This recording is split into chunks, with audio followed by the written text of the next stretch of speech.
Pihak keluarga meminta aparat kepolisian Resor Subulus Salam untuk melakukan autopsi terhadap jenazah almarhum Ramli Karu-Karu pada Sabtu 23 September 2023.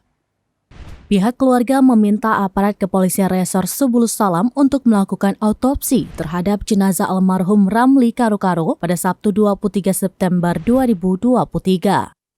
Hal ini lantaran adanya kecurigaan keluarga penyebab kematian warga Dusun Jambu Belang, Desa Sukamakmur, Kecamatan Simpang Kiri, Kota Subulus Salam tersebut. Atas permintaan keluarga, petugas kepolisian pun mendatangkan ambulan untuk memeriksakan jenazah Ramli Karu-Karu ke Rumah Sakit Umum Daerah atau RSUD. Sebelumnya, Kapolsek Simpang Kiri, Ibda Hamonangan Berutu, menanyakan pihak keluarga apakah kematian almarhum diterima secara ikhlas sehingga dapat dilanjutkan proses fardu kifayah atau tidak. Salah seorang kerabat almarhum yakni Ramlan Karu-Karu menyatakan adanya kecurigaan atau kejanggalan secara fisik terhadap saudaranya sehingga meminta polisi melakukan pemeriksaan secara medis.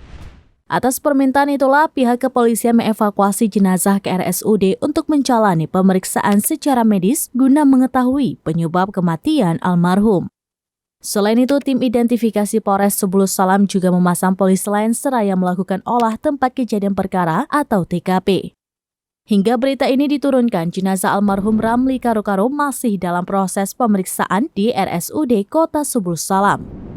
Berdasarkan pemantauan di lapangan, jenazah Ramli yang ditemukan dalam kondisi tanpa baju berbaring miring ke kanan. Sementara di bagian leher terdapat warna kebiruan seperti lebam membiru.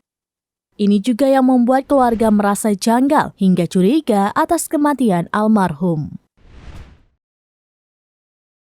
Demikian informasi terkini Syedar Alun, saksikan terus beragam informasi lainnya. Jangan lupa like dan share seluruh akun seramnews.com.